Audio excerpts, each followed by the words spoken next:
حضرت ذوالنون مصری رضی اللہ تعالی عنہ آپ سے مسئلہ پوچھا گیا، آپ سے کہا گیا کہ حضور ایک بات تو ارشاد فرمائیے، یہ جو دنیاوی معاملات تھے ان کو سب چھوڑ چھاڑ کے تو آپ اس راہ میں اللہ تبارک و تعالی جل وعلا کو راضی کرنے کی طرف چلے، تو اس کا سبب کیا ہوا؟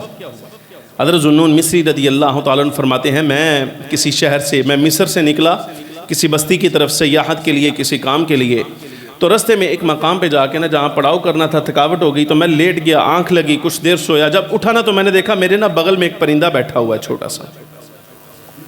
غور نال سننا ذرا، ایک پرندہ بیٹھا ہوا ہے میری بغل میں نے جب اٹھ کے دیکھا نا تو میں حیران ہو گیا، میں نے دیکھا کہ وہ پرندہ اندھا ہے، اور جب نظر اٹھائی میں ایک درخت کے نیچے آرام کر رہا تھا، فرماتے ہیں دیکھا تو معلوم ہوا کہ یہ نا اوپر سے نیچے گرا ہے، تو اچانک بس میرے دیکھتے ہی دیکھتے، یہ فضل الہی ہوتا ہے، بندہ سچا ہو نا تو اللہ تبارک و تعالی جل وعلا اس کو اپنی طرف مائل کرنے کا انتظام فرماتا ہے۔ آپ فرماتے ہیں کہ جانور اندھا ہے، درخت سے گرا ہے، اب معلوم نہیں اتنی سوچ بچار میں ہی زمین اتنے مقام سے شک ہوئی تو دو برتن جو ہیں وہ وہاں سے نکلے، ایک سونے کا برتن ہے، ایک چاندی کا برتن ہے، اور ایک برتن کے تل ہیں اندر اور دوسرے برتن میں پانی ہے، وہ پرندہ کھانے لگ گیا، پینے لگ گیا، اندھا ہے، درخت سے نیچے گرا ہے۔ حضرت ذوالنون مصری رضی اللہ تعالیٰ فرماتے ہیں کہ یہاں اندر دل سے آواز آئی، یہاں سے آواز آئی، فرمایا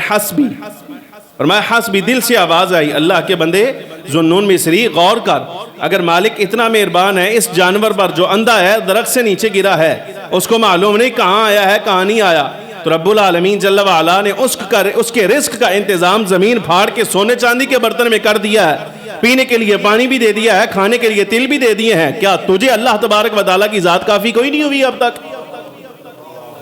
سمجھ آ رہی کہ یہ دل نے آواز دی، فرمایا اس کے بعد میں نے یہ اپنے اوپر لازم کیا، یہ لفظ ہیں وَلَزِمْتُ الْبَابَ، فرماتے ہیں کہ میں نے اللہ تبارک و تعالیٰ جل وعلا کا دروازہ پکڑ لیا، میں نے رب کا دروازہ پکڑا، اور اس وقت تک میں نے اپنے مالک کی جناب چھوڑی ہی نہیں، دروازہ چھوڑا ہی نہیں، میں اس درگاہ سے اس وقت تک ہٹا ہی نہیں جب تک مجھے اللہ کی بارگاہ میں مقبول ہو جانے کا یقین نہیں ہو گیا۔ سمجھ آ رہی کہ نہیں؟ اگو تسی بھی ایڈے پیڑے ہو نا، تسی انجینئر ورگے بندے سن دے، انجینئر بھی اتنا خبیث آدمی ہے نا، اے مینوں لگدا ہے کہ اے جڑا نا جڑی طبیعت ہوندی نا پوری مدت ہوندی ہے رحم مادر دے اندر پیدائش دی 9 مہینے دی، اے جناب والا کوئی 9 مہینے پورے کر کے نہیں لگدا کڑک دی جڑا نا ککڑی تھلوں نکلیا 21 دنوں دا مولوی ہے۔ سمجھ آ رہی کہ نہیں ہے؟ ایک ہوندا نا اولاد اگر ٹائم پورا کر کے آئی ہوئے نا تو اس وقت تک دینداری دی گل کردے انہوں 1000 واری سمجھ آندی، اے بے ایمان آدمی لگدا ہے ککڑی دے تھلوں کو جڑا نا جی کسے برائلر ککڑی دے تھلوں 21 دنوں چوں نکلیا، ظالم دا بچہ بات کرتا ہے تو کہے گا کیا؟ کہتا ہے کمال ہو گئی ہے۔ ذوالنون مصری کے لیے زمین کھل بھی گئی ہے، وہاں سے پرندہ بھی آ گیا ہے، اور جناب سونے چاندی کا برتن بھی نکل آیا ہے، ہمارے لیے کیوں نہیں نکلتا؟ سمجھ آ رہی کہ نہیں؟ بزرگاں دے واقعات رد کرنے دے بھئی ساڈے واسطے کیوں نہیں ہویا؟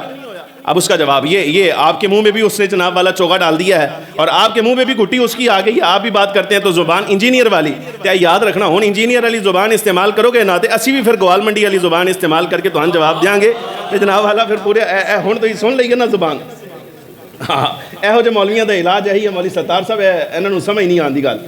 بہرحال وہ سوال کرتے کہتے کمال ہو گیا، حضرت ذوالنون مصری کے لیے تو برتن بھی نکلا، ہماری ہدایت کے لیے اللہ تبارک و تعالیٰ کوئی پیغام نہیں دیتا، ہمارے لیے تو کبھی زمین شک نہیں ہوئی، ہمارے لیے تو کبھی سونے چاندی کا برتن نہیں نکلا۔ تو میں آپ کو جواب دوں گا، میں عرض کروں گا مجھے یہ بتائیے کہ اللہ تبارک و تعالیٰ جل وعلا کی بارگاہ کی طرف تمہاری توجہ اتنی ہے جتنی ذوالنون مصری کی تھی؟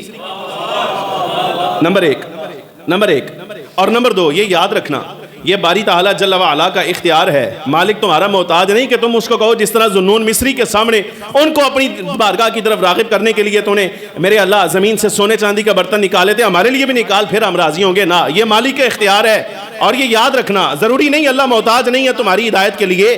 اللہ پیغام تو تمہیں بھی بڑے عطا کرتا ہے، لیکن تم نے کبھی دیکھا ہی نہیں کہ تمہارے ساتھ ہو کیا رہا ہے۔